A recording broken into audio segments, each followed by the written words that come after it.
All right, we're getting on.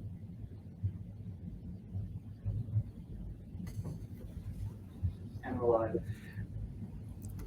Hi, everybody. Hello, Alex. I didn't know you were joining. I thought you were not able to join. I think that was the other Alex that I'm replacing. Ah, okay.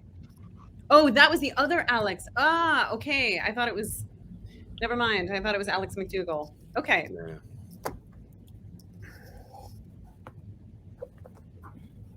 Audio.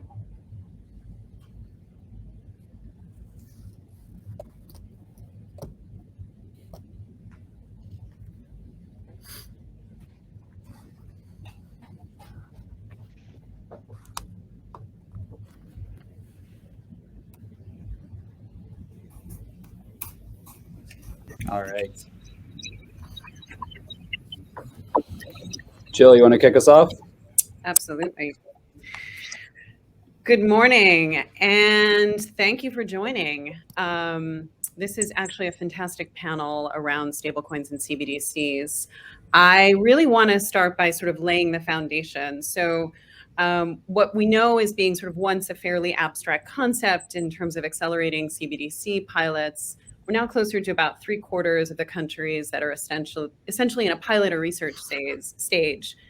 Nevertheless, CBDCs have been very much born out of the movement of money and emergence of big technology and competition. That being said, the overall market of stablecoins right now is 178 billion, with Tether still being the largest stablecoin project in terms of market capitalization. Worth noting, nevertheless, that 60% of transactions are still through cash. So I really want to ask and frame kind of this entire panel around, is the work that's going on around stablecoins and CBDCs competing, completing, or coexisting? And with coexistence, how can we as builders, policymakers, issuers, futurists, technologists address risks and really to continue to support innovation, privacy, security, and financial inclusion? And so with that, I really want to hand the floor over to my esteemed panelists to introduce themselves, that being Gareth Hallman, Ezekiel Kopic, Steve Reyes-Davies, and Alex McDougall. I'll hand it over to you, Garrick. Great. Well, thank you, Jill. So I am the head of research at blockchain.com, one of the oldest and largest crypto asset companies. We were founded in 2011, so we just celebrated our 10-year anniversary. Well known for our non-custodial wallet, our blockchain explorer, our exchange, and a rapidly expanding institutional offering. And I'm also a visiting fellow at the London School of Economics. My work on stablecoins goes back a number of years. We published, shortly after I joined blockchain.com, 2 major empirical studies of the stablecoin market, the state of stablecoins in 2018 and 2019. And yeah, it's incredible. I mean, back then the size was of all stablecoins was about 2 billion. So the growth has been phenomenal. And it was clear, I think, early on that stablecoins were going to play more in the wheelhouse of central banks than something like Bitcoin has historically, which is less used, as we know, is for currency purposes, more of an asset, more of something people just invest in. And stablecoins were going to present a whole host of new questions for regulators around payments that crypto has historically been less used for. At least in recent years.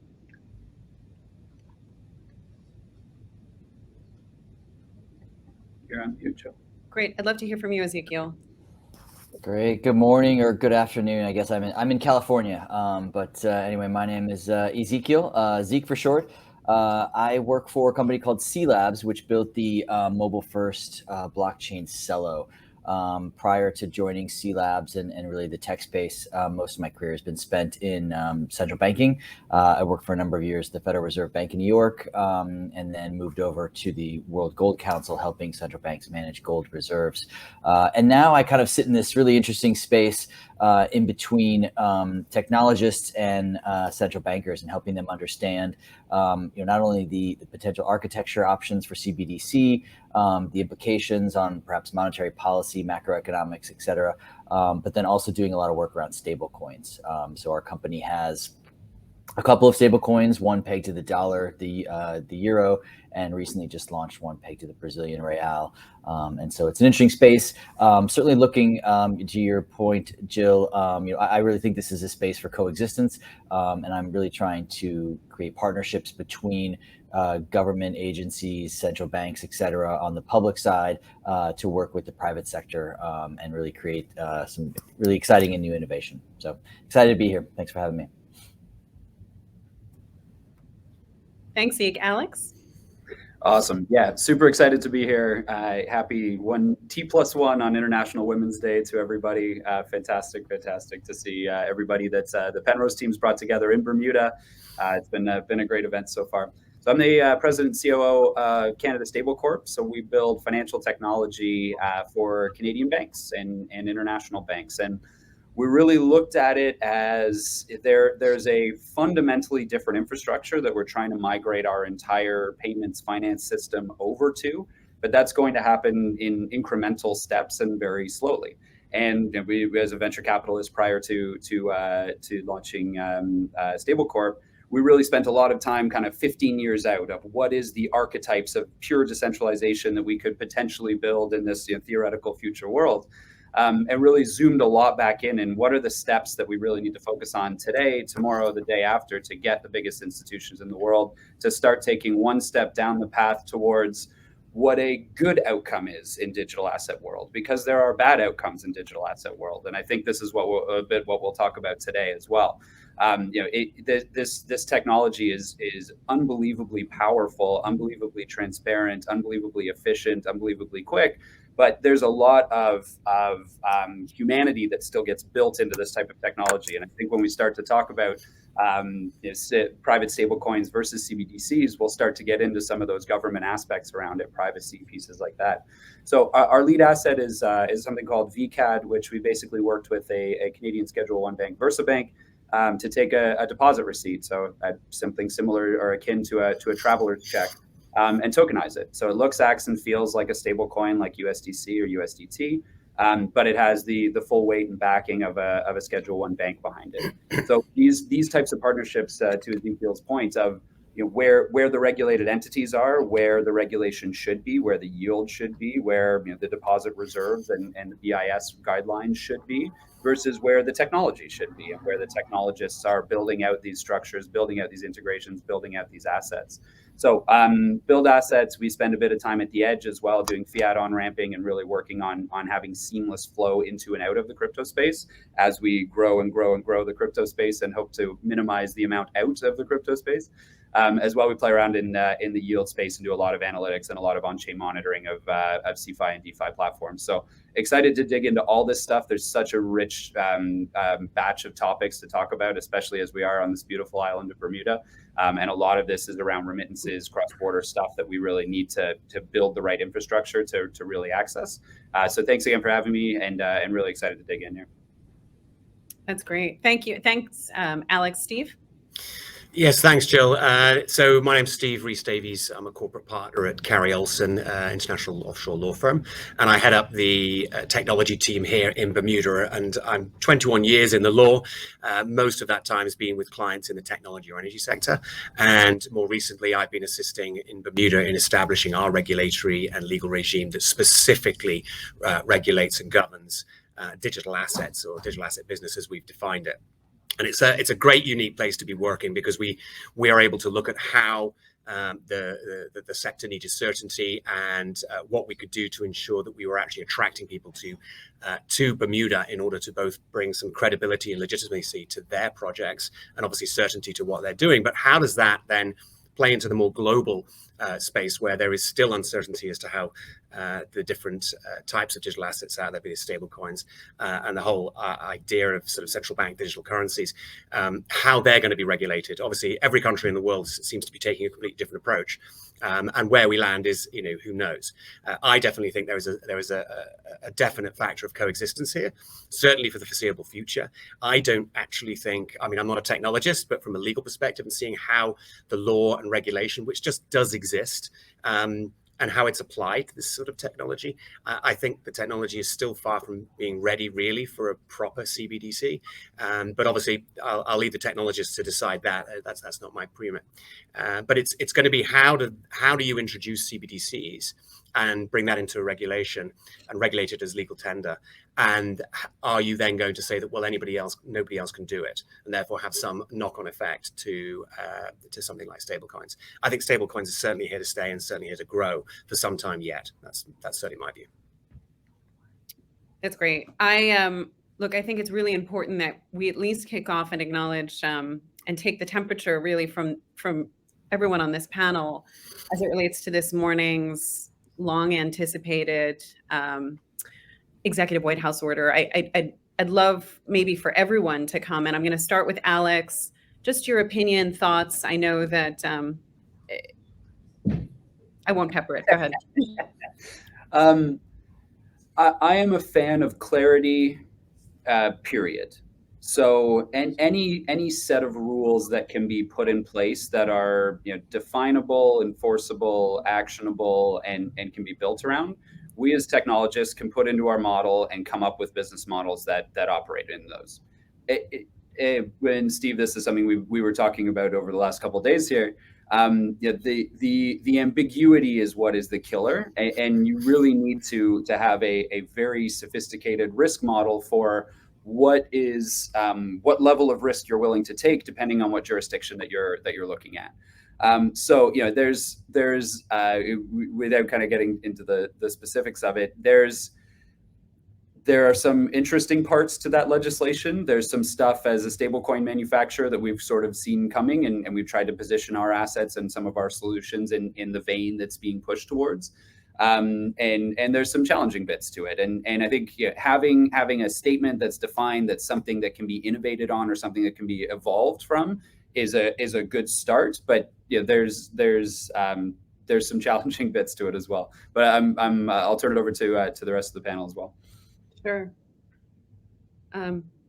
Dr. Hillman? Yeah, no, I would agree with what Alex said. And it feels like validation for those of us who've been kind of banging on the doors of regulators to say, hey, you need to pay attention to this. Regulators, I think, rightfully want to wait to see things grow before they rush in to start, passing new legislation. Is it going to stay around? How is it going to grow?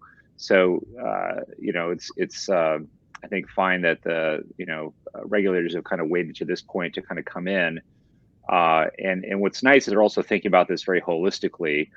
This is a very multidisciplinary, technology with impacts across not just finance, but other parts of society and policy. So having lots of different regulators kind of at the table, I think, is also a positive sign as well.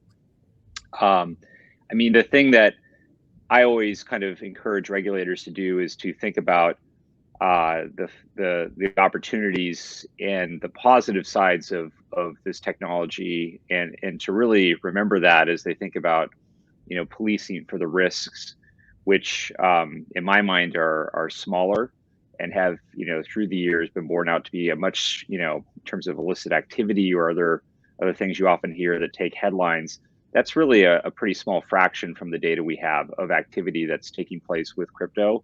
Yet, you read the newspapers and you think that's often all that crypto is used for. So there's a real disconnect, I think, in the public's mind and in some policymakers' minds about the perception and the reality on the ground. So hopefully this effort helps bring the facts and the narrative surrounding how crypto is used today, how it could be used in the future, more in alignment with the reality, and remove some of the fear that I think is often the focus in the public discourse around crypto. Great, thank you. Ezekiel? Yeah, I agree with with Garrick and also with Alex in the sense that I certainly appreciate clarity. I also see this as a way of communicating and as an opportunity to communicate. To Dr. Heilman's point, I spend a lot of my days convincing central banks that not everybody in the crypto space is a criminal and is intent on fraud, right? And trying to kind of remove that perception that we have and really get them to understand reality. And so having this opportunity, especially having be an executive order coming from the top down, that everybody needs to really start to learn about the space and learn about its possibilities. Last week I was actually at my first ever in-person, or at least first post-COVID in-person central bank conference, and it was really exhilarating, not only just to be in a room full of people for the first time in a while, but also to talk to central bankers on the side and really start to talk to them about the possibilities of stable coins, of CBDC technology, and explain to them what's possible. Obviously, there are risks, as with everything. There are risks, but there are also really great use cases, and there's really great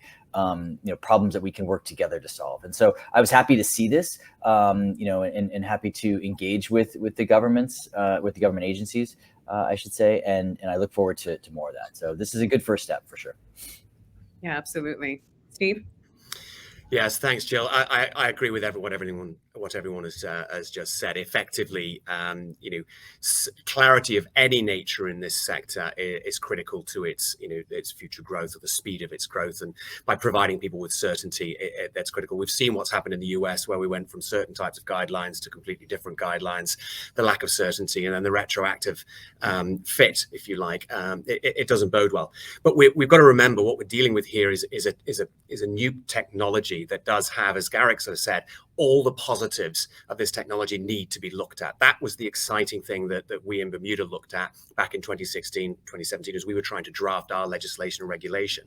And when you look at it from the flip side and look at it from a country's perspective and a regulator's perspective, and I'll take Bermuda as the example.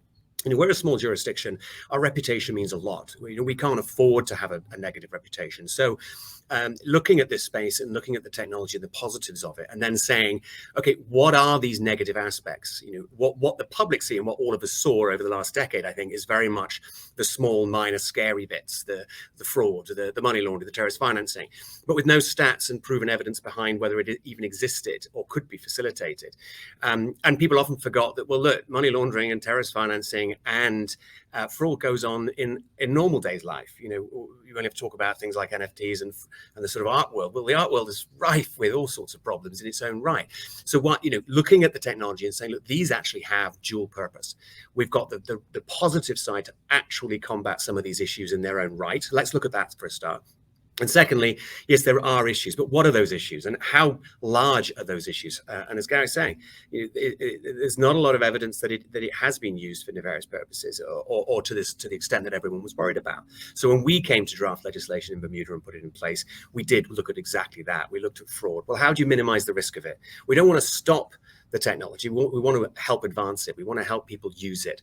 And so you put in place effort that would allow people to have credibility and legitimacy in the space like you would with any other kind of use of technology or service provision. And the same goes for the rest of it. When we were looking at money laundering, terrorist financing, who are the players in the sector who might facilitate transfer and therefore could be the key sort of gatekeepers to minimizing those risks? And an AML, ATF from the Financial Action Task Force, who I think it was back in 2009, gave guidance of how this sector ought to follow its global policies. It's clear that people have to understand that the technology needs to advance to a degree that can cater to those types of things, but it shouldn't be used as a hindrance at this point. And the last thing I'll say is that positive statements are great, but whoever makes those statements does need to look at the knock-on effects. You could introduce a great piece of clarity over here, and then it just creates a whole gray area over here. And then you have lawyers like myself trying to grapple with, well, that's great, we can do that, but then we're going to hit upon this. And so it's a much bigger picture. And I think I agree with everyone that they said. Regulators need to take their time in getting to know the technology, getting to understand the players in the technology. No, as Zeke said, they're not all criminals. That I've not yet come across one. So it's about sort of collaboration. And I think I love that piece that we've got in Bermuda, and that's how we're doing it. And I just hope a lot of others follow soon. It does seem things are going that way. No, that's great. Dr. Hyman, I actually, I want to start here. You've actually been quoted as saying that you think CBDCs right now are really running the risk of being massively overhyped and under delivering. I'd love for you to expound on that just a little bit. Yeah, no, that quote got some attention. My friends at the Bank of International Settlements emailed me after that headline was published, and I think what I was trying to get at with that point was that we've been taught. It reminded a lot of what the discussion around CBDCs has reminded me a little bit of all the hype around distributed ledger technology, going back to 2015 when a lot of corporates were espousing that Bitcoin bad, blockchain good, very excited about blockchain technology, and we're kind of rushing to jump on this hype bandwagon for various reasons without really thinking through, does a distributed decentralized ledger system make sense for your particular business or use case? And what I think I was in part trying to get at was, yes, this is reminiscent of that kind of hype cycle and how things may take a lot longer to roll out than many people are imagining, or based on the drumbeat of headlines. You think CBDCs were just right around the corner, about to drop any day now, and the reality is, certainly for many countries, this could take a long time, or may not even happen at all. And the U.S., I think, is an interesting case here, where we've seen a number of policymakers start to become more open, it seems, to the possibility that stablecoins, or something resembling today's stablecoins, will in essence be kind of synthetic or de facto central bank digital currency, and maybe be regulated in a different way than they are currently. But you wouldn't have the central bank, the Fed, maybe minting its own CBDC, trying to operate wallet software, trying to become a retail bank and competing directly with commercial banks. And so that's, I think, in part what that soundbite was trying to get at. I don't know that that's going to be true across the board. I think, in Europe, you're seeing, I think, more interest in doing something directly, possibly, launching wallet software even. So I think there's going to be different approaches for sure. But I think things may not happen, especially amongst the major central banks, as quickly as some of the headlines would suggest.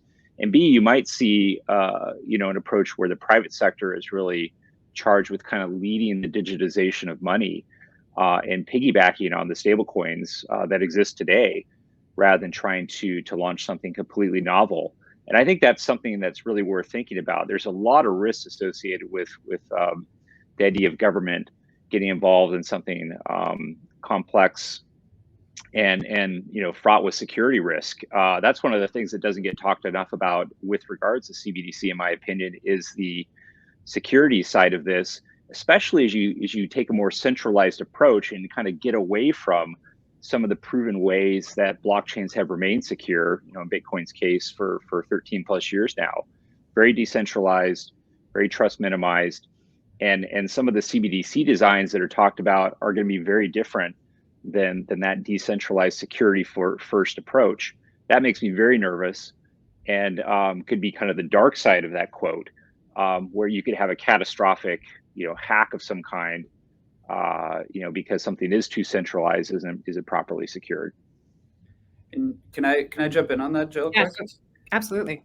Awesome. No, and it's CBDCs are obviously a fascinating archetype. Let's call it that. And I think we're all struggling with blockchain adoption to various degrees, whether it's from a pure tech perspective, and you look at the 2017, 2018 solutions that are basically only developers can use it, to today, even the most advanced are still pretty crypto raw. And we're starting to see a lot more evolution from kind of traditional financial institutions or traditional financial rails to incorporate, some level of crypto in the back end, but keeping it extremely abstracted and still having this sort of fat top part of fiat. And if the push for CBDCs can be a big hammer to push the integration of blockchain technology and blockchain infrastructure through our financial system, then that's a good outcome. Setting aside a lot of the other pieces that we're struggling with the privacy, security is a fantastic point, Eric, and all of those things. The the massive, like, blockchain technology to be properly implemented needs to go so deep into the financial infrastructure and wipe out a lot of monkeys on typewriters on mainframes that we still have being kind of the the lowest common denominator of a lot of our financial institutions, that it sort of does need that national body to drive some of that, even if it's just to force the adoption of it and then allow technologists to continue to build those completely optimized solutions.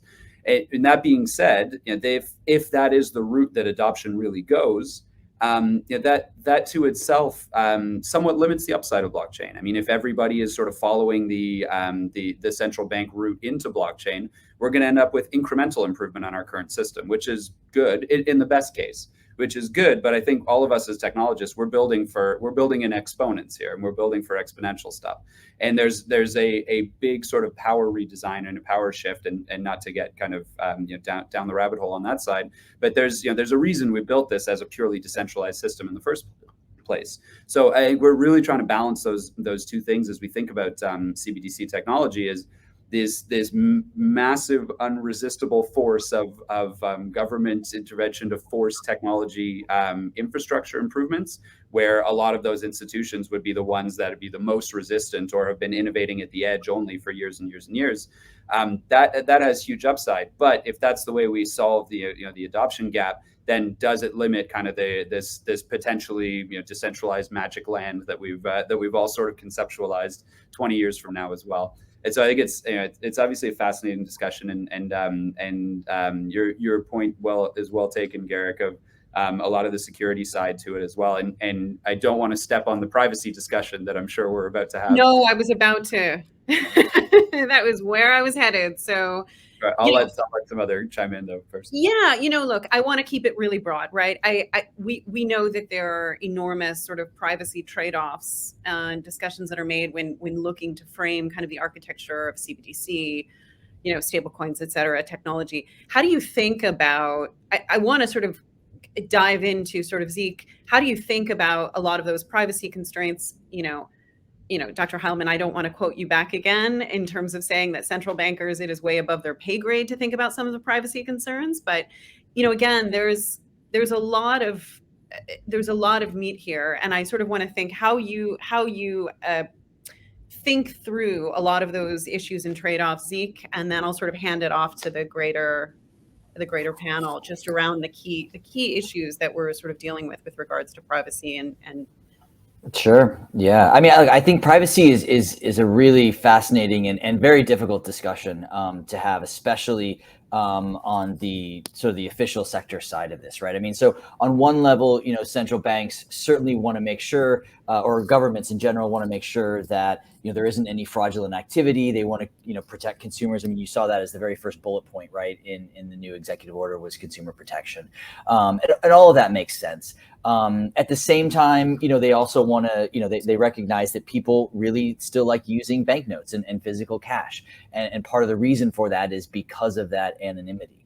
I think that with CBDCs and stablecoin technology, at least right now, right, we often have this weird debate about account-based versus token-based. And part of that was to help people understand that, like, an account-based system might be very akin to your bank deposits, right? Your bank account that you have with the bank. And token-based might be more akin to the cash that you have in your pocket. But when it comes to distributed ledger technology, and assuming that CBDC would be on some sort of distributed ledger, which of course it doesn't need to be, but assuming that it does, there isn't really anything, we don't have anything that's actually token-based. Everything in this space all has an identifier. It may not have an identity, right? It may be pseudo-anonymous, but everything has an identifier, right? So like if I'm sitting here in California and I want to send you money wherever you are in Bermuda, I need to know how to do that, right? I need to know what account to send that to. And so you have, all of a sudden, everyone now does have an identifying, whether it's a number or whatever it is. And so, you have to then figure out, well, how does that play into privacy, right? And so you're never going to perhaps have ultimate privacy. And I know that there are certainly technology solutions that are potentially working on that. But at some point, central banks have to figure out, what's the most important thing, and what level of sort of pseudo anonymity do they want? I also don't think that cash is going to go away. There's this big discussion about, is digital currencies, whether it's stable coins or CBDCs, is it going to replace cash? I don't think in my lifetime it will replace cash, because there are still, very usable functions for that, right? I mean, I think as an industry, we're still trying to figure out how to do a lot of this stuff offline. And we haven't really figured that part out yet. And there are certainly ways to do that, of course, but not any elegant solutions that I've seen just yet. And so cash is still going to have a role to play. But I do think that like privacy is going to be a really sticky one. And to Garrett's point, like there's so many moving parts to this. I think CBDCs are going to take, frankly, 5 to 7 years before we really see anything. I think that the major advanced economies have the luxury, the US, for example, has the luxury of not necessarily having to worry about a CBDC just yet, because the vast majority of all stable coins are pegged to the US dollar.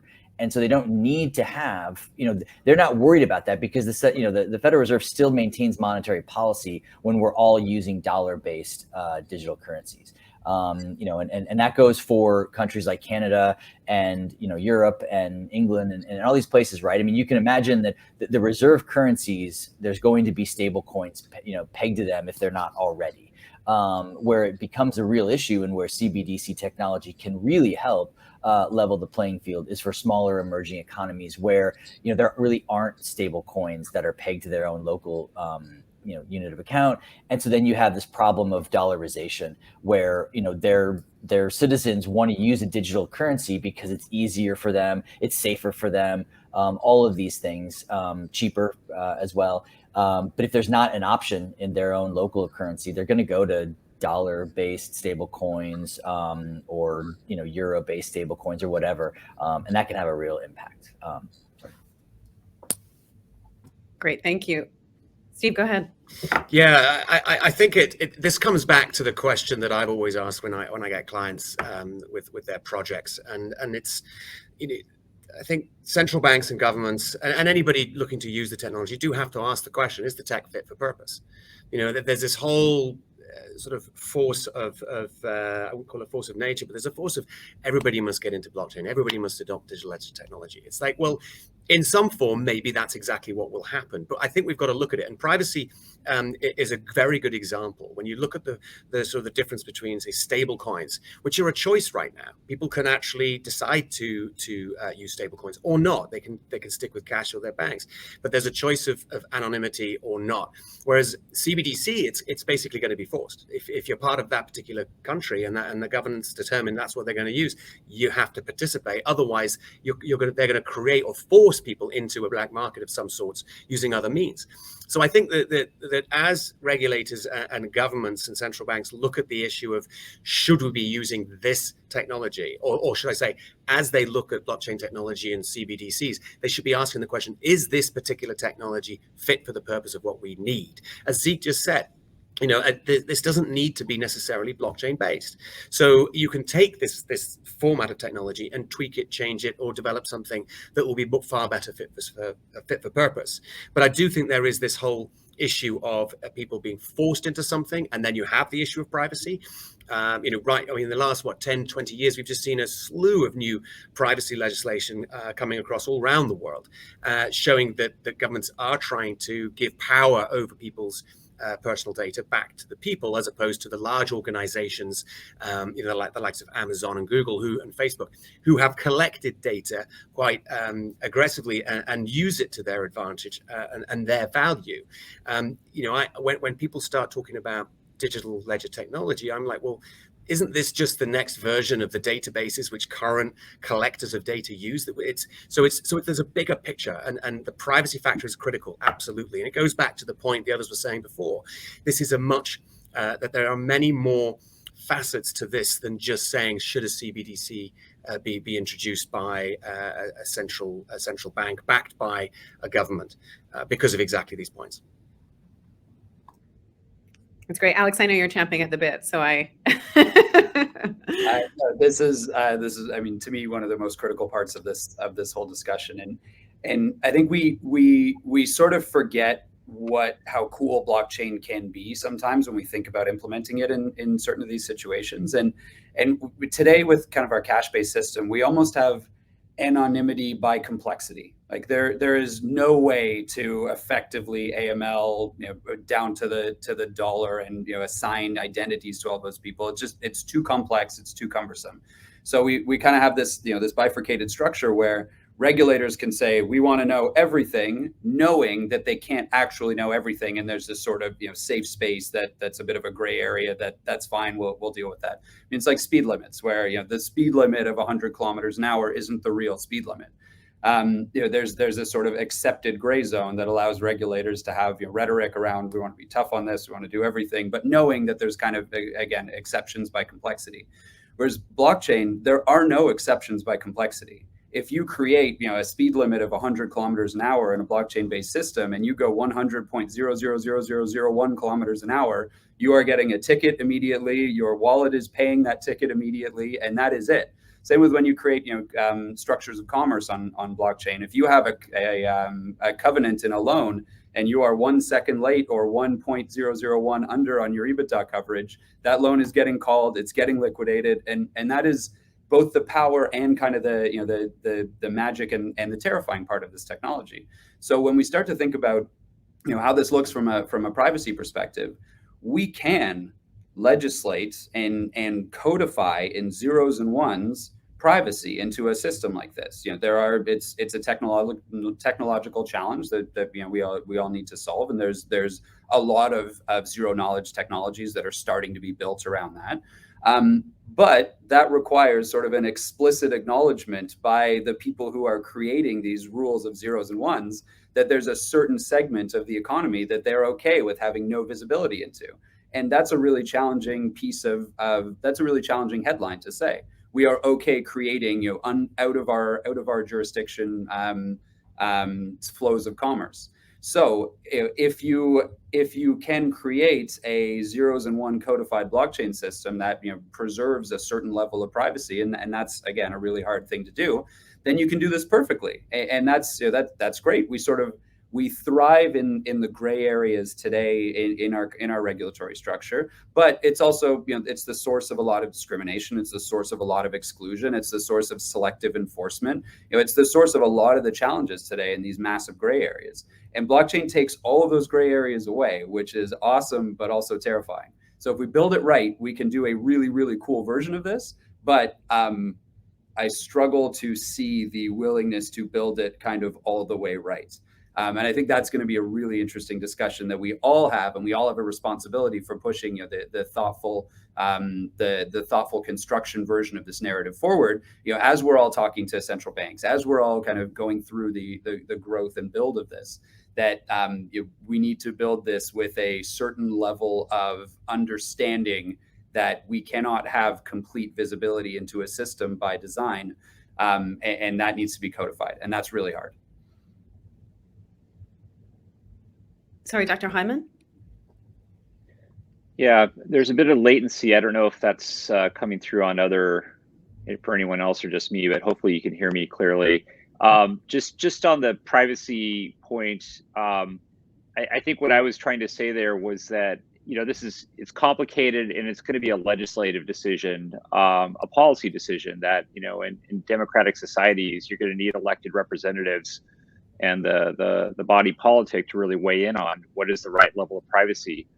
And I'm obviously very pro privacy, and would like to see a system that trusts people more than it kind of fears bad things happening, and starts from that point of view, and tries to be inclusive and open up the system for more financial participation, and is not ratcheted down or difficult to access or restrictive. I mean, we've got 1 billion plus people around the world who don't have a bank account, who don't have identification, and the pain of such a large group of people not being able to access financial services or paying very high remittance fees is huge. And that's where I'm really focused on, and also kind of looking to the future and seeing, okay, maybe there could be some concerns around things like tax evasion and whatnot, But with smart contracts and these things, there's also ways to maybe automate tax compliance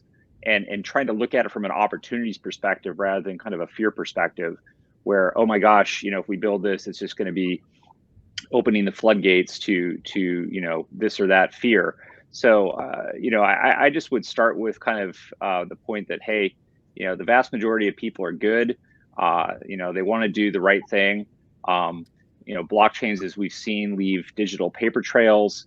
Law enforcement's had a lot of success recovering funds, tracing down bad people who are doing bad things with it.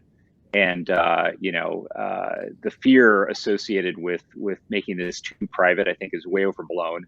Privacy is an incredibly important feature of free and open societies. And the nightmare Orwellian scenario where we create this panopticon, with perfect visibility into everyone's financial lives, is a real scary risk that we need to fight against and avoid at all costs. That is something to be worried about. CBDCs could open up a very terrifying, complete loss of financial privacy and lead to incredibly oppressive, societies. So that risk is real. It needs to be resisted. Thank you. I sort of want to turn this over to both Zeke and Alex. Can we, Zeke, can you just talk a little bit about just shifting the conversation in terms of like stablecoin architecture, right? Some of the decisions that were made by Celo. Again, Alex, I'd love to talk about yours, which is a very different design from Celo's. Can you talk a little bit about, the thoughts and processes in those design decisions, Alex and you and. Yep. Zeke, do you want to kick off? Sure. Yeah, happy to. So I think, one of the things that we, really wanted to make sure that we were doing and that's really part of, very powerful with blockchain is being transparent. When we thought about our design of our stable coins, and so ours is a little bit different. Most stable coins are either, fiat backed, where, if I give you money for your stable coin, then you are supposed to put it into a bank account or put it into commercial paper or whatever. Then there's also the crypto backed, where instead of putting it into, say, a normal commercial bank account, you put it into basically on-chain assets like Bitcoin or ETH or whatever. And then there's the algorithmic stable coin. And Celo is sort of in between those last two. We have a reserve that we basically back our stable coins with on-chain cryptocurrencies such as Bitcoin, ETH, DAI, etc. But then there's also an algorithmic component to that to make sure that we can take advantage of the arbitrage opportunities and make sure it's stable. And I think, when I read when I see the issues that government agencies have with stable coins, when I read the President's Working Group, it's clear that the issues that they're having are all around transparency. When they look at things like Tether and USDC, right now they're just more concerned about the lack of transparency and the lack of understanding about, what's actually in those reserves, right? Do they actually have the amount of reserves they claim to have? Are those, what assets are those reserves invested in? Should we be worried about what assets those reserves are invested in? And so at Celo, we decided just to put everything, on chain, right? So you can go to celoreserve.org, you can see everything that's in our reserve. And eventually, right now, while those might just be, more volatile assets like Bitcoin and ETH, I envision a world where eventually, all financial assets or most financial assets will be on chain. And so, our reserve could have treasuries or bonds or, other sovereign debt instruments or commercial paper, et cetera. But those don't currently exist right now. But I think that, the idea of this is having that transparency really makes, it allows people to sort of have trust then in the system, right? Because if you don't know what's in there, it can be difficult to want to use it. So. Alex, go over to you. Awesome. And I totally agree that a lot of the heartburn right now is around transparency. And so it's been a really interesting sort of evolution of stablecoins. I think, Jill, you said at the start, 178 billion, and a lot of that has come kind of in the last 9 months or through DeFi summer and all of that fun stuff. And you can really see sort of the evolution of the model over the time. I mean, Tether is obviously the biggest early mover. And there's always been questions about its reserves. And a lot of people looked at that and said, I don't care. This will, when I'm algorithmically going from one exchange to another and I need a dollar denominated marker of value, I am totally fine to use something that I have no visibility into the back end for that microsecond that I'm doing it, or for that that timing. And that that solved the use case and obviously got way out in front of the market and has created a big business around it.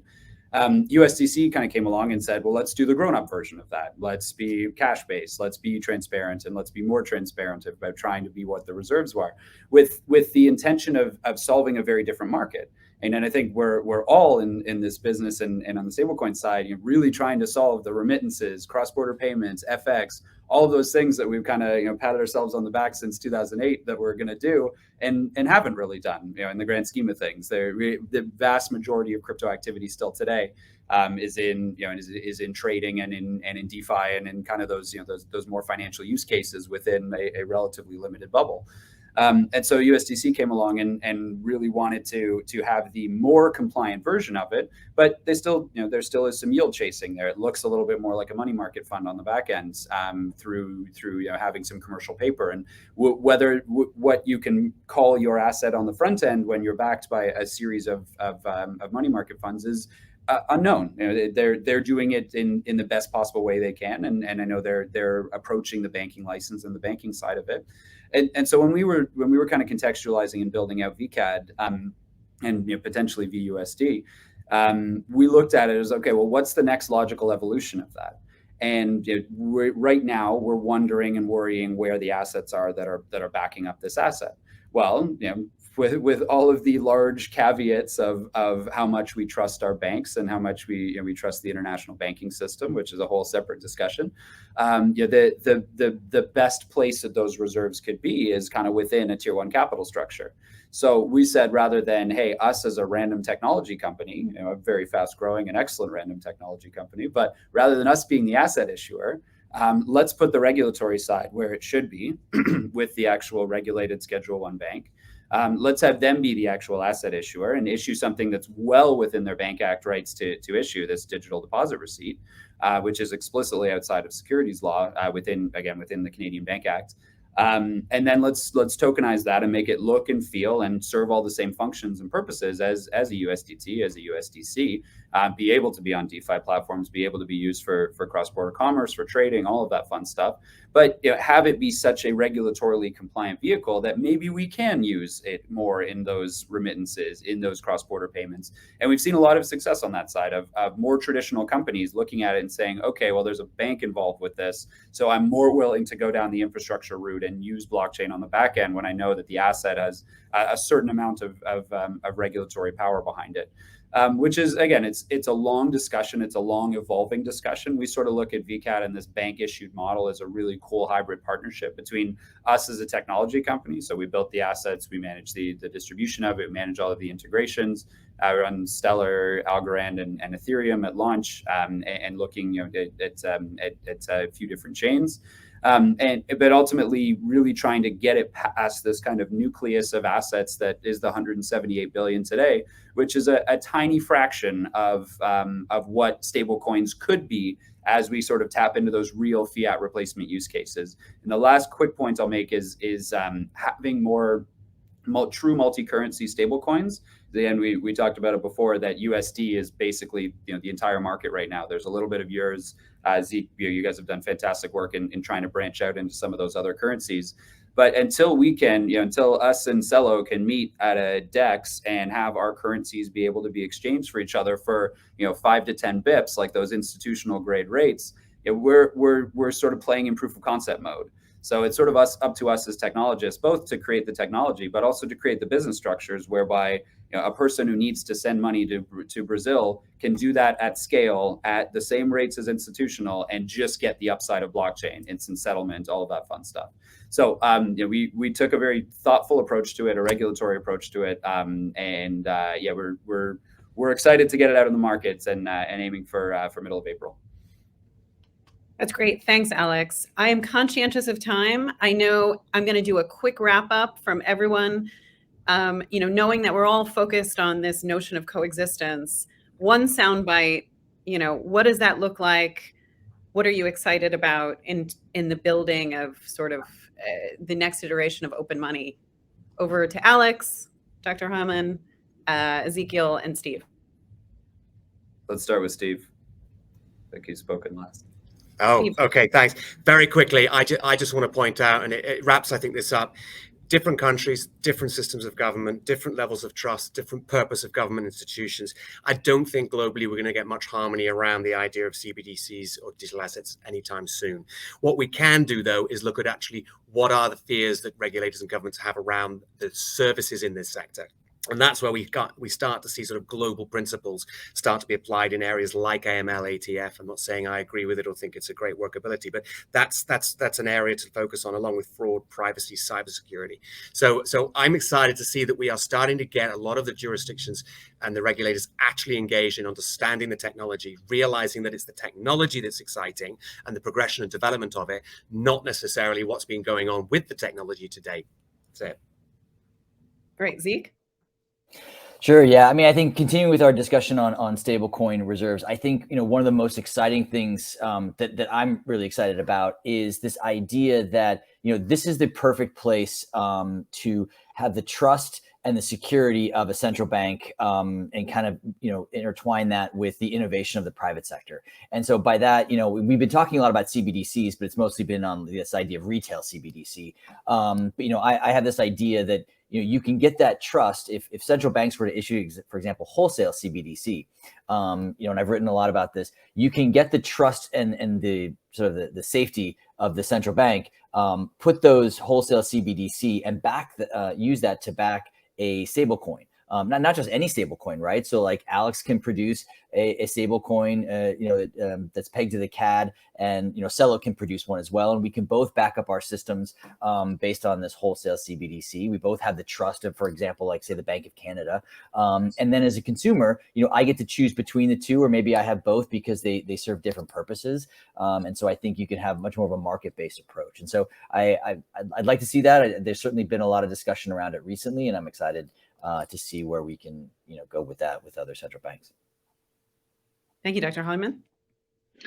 Yes. Well, we already are starting to see this to some degree, but I don't think nearly enough. And it's a product that I'm super excited about, and I think could be a huge hit with millions and millions of people. And that is, basically linking stablecoins to debit cards, to DeFi money market protocols, or other ways to earn rewards that are actually above zero. Many people around the world today struggle to earn a reasonable return on their savings. And blockchain.com, for example, I can earn 16% annually in rewards on my Cello euros, or 13.5% on my USD coin. And so putting those three things together, integration of a debit card with Apple Pay, Google Pay, that's linked back to some of these attractive rewards programs, I think is a killer app. It's going to bring in millions of people who, aren't, crypto obsessives, or they're just looking to actually be able to try to build some savings and put their money to work and try to build capital, and so that I think is starting to arrive, and it's going to grow. And look, I think stable coins are going to become the biggest category in crypto, possibly as soon. Well, I don't know if we're gonna. People like to talk about flipping this and that. I'll hold that prediction to myself, I guess. But stablecoins are going to continue to grow, and a product like the one I'm describing is, I think, a huge vehicle for getting them to millions and millions of more people. Awesome. Absolutely. Alex? Yeah, yield on assets at rest is one of the coolest pieces of digital assets that we should be building. And you can do it on traditional fiat right now, basically only if you're a $1 billion company and have like overnight repos that you just get swept in and out of. And doing that, down to the dollar is kind of the platonic ideal of what we're trying to do here. Just put yield at the block speed through every piece of our payment network. It's awesome. And some of the stuff we can talk offline, Garrick, but we'd love to work with you guys on that. But the last piece I'll say is there's this kind of hidden 2 or 3% that we have in our current financial system that is the cause of so much exclusion. It's the cause of so much friction. It's the cause of so many of the challenges that we have in kind of our existing financial structure. That's all just it's basically hacking, where we don't have the right technology to make up for our mediocre mainframes on the back end. So we've innovated at the edge and just accepted this kind of like 3% tax on everything that we do. And let's get rid of that, whether it's CBDCs, whether it's private sector technology. I mean, this is what the power of the blockchain technology can do, is eliminate those trust-based frictions, eliminate that 3% gap where frictions collect and a lot of companies profit off of it. So there's a way to do it, whether it's government-led, whether it's private sector-led. It obviously will be a hybrid-led, but let's do it. Fantastic. Great panel. Thank you guys so much for your time. And have a good afternoon. Thank you. Bye all.